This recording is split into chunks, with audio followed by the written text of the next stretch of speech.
بسم اللہ الرحمن الرحیم۔ السلام علیکم دوستو، یہودی اللہ تعالیٰ کی ناپسندیدہ قوم کیوں ہے؟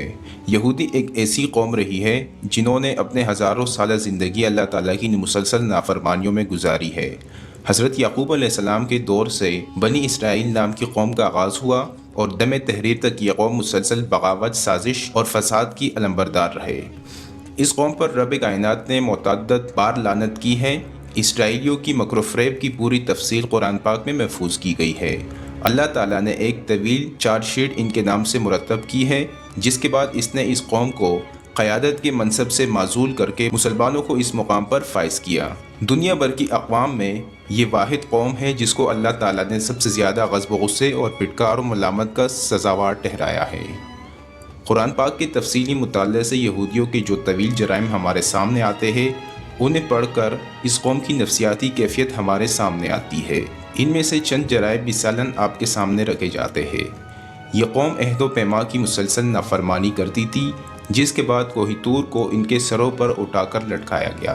تاہم اس کے باوجود اہم شکنیوں کا ان کا یہ سلسلہ جاری رہا۔ یہ اللہ کی آیات کو فروخت کرتے تھے اور ان سے اپنے ڈب کے مطلب برآمد کرتے تھے۔ اللہ نے انہیں آسمان سے بلا محنت و مشقت رزق یعنی من و سلوہ فراہم کیا تو ضد کر کے اسے بند کروایا اور مطالبہ کیا کہ ان کے لیے زمین سے اناج اور سبزیاں اگانے کا بندوبست کیا جائے۔ اللہ نے انہیں ایک بستی میں داخل ہوتے وقت خطا معافی کا لفظ ادا کرنے کے لیے کہا، مگر انہوں نے ضد میں اسے بدل کر کسی اور لفظ میں تبدیل کر دیا۔ آسمان سے بھیجے گئے اپنے پیغمبروں کو قتل کرنے اور انہیں پھانسی پر چڑھانے سے بھی انہیں کوئی عار نہ تھا۔ حضرت یحییٰ علیہ السلام کا سر قلم کروایا، ایک نبی کو کنویں میں الٹا لٹکا کر چھوڑ دیا اور حضرت عیسیٰ علیہ السلام کو تختہ دار تک پہنچانے کی سازش میں پیش رہے۔ اللہ نے انہیں گائے ذبح کرنے کا حکم دیا تو بہت سٹ پٹائے اور حضرت موسیٰ علیہ السلام سے 5 دفعہ مطالبہ کیا کہ وہ اپنے رب سے اس کے بارے میں ٹھیک حکم لے کر آئے تاکہ وہ کسی طرح گائے کے ذبح کرنے سے بچ جائے۔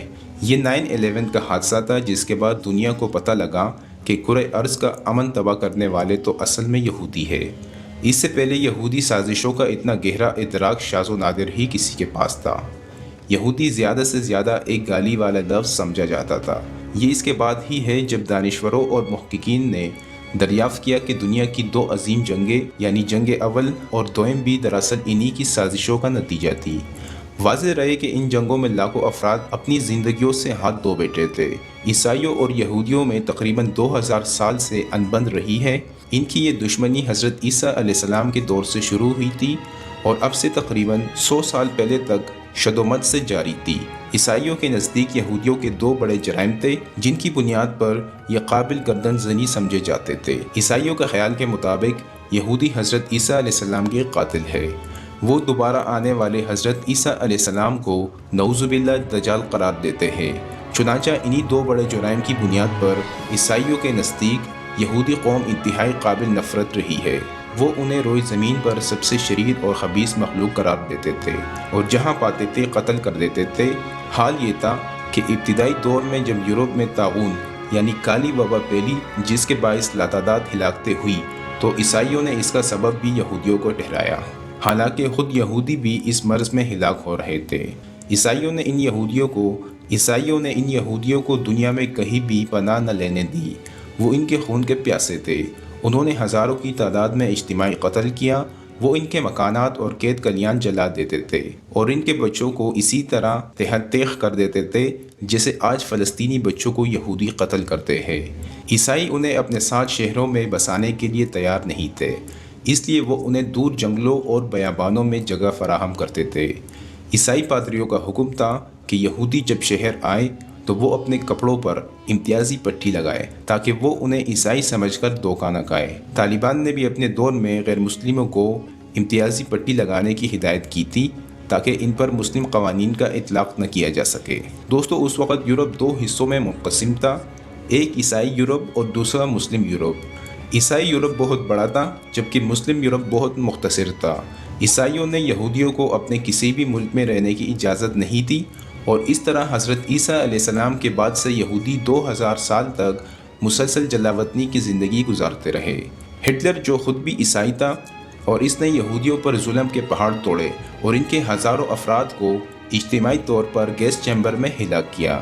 کہا جاتا ہے کہ اگر ہٹلر 10 سال مزید زندہ رہ جاتا تو کرۂ ارض سے یہودیوں کا مکمل خاتمہ ہو جاتا، مگر اللہ کی مشیتیں کچھ اور ہی ہوتی ہے۔ مدینے کے بعد مسلم دنیا سے ان کی کبھی کشمکش نہیں رہی، بلکہ ظلم کے مارے ہوئے یہ یہودی جب پناہ کے لیے اسپین آئے تھے تو البانیا اور ہسپانیہ کے مسلم حکمران جزیہ لے کر انہیں عزت اور اکرام دیتے تھے، بلکہ اکثر حکومتوں میں تو یہ یہودی وزیر، سفیر اور وزیر اعظم بھی رہے ہیں۔ اس لحاظ سے اصولاً انہیں مسلمانوں کا ممنون احسان ہونا چاہیے، مگر چونکہ ان کی فطرت ہی میں احسان فراموشی بسی ہوئی ہے، اس لیے وہ آج مسلمانوں کے بھی بدترین دشمن ہے۔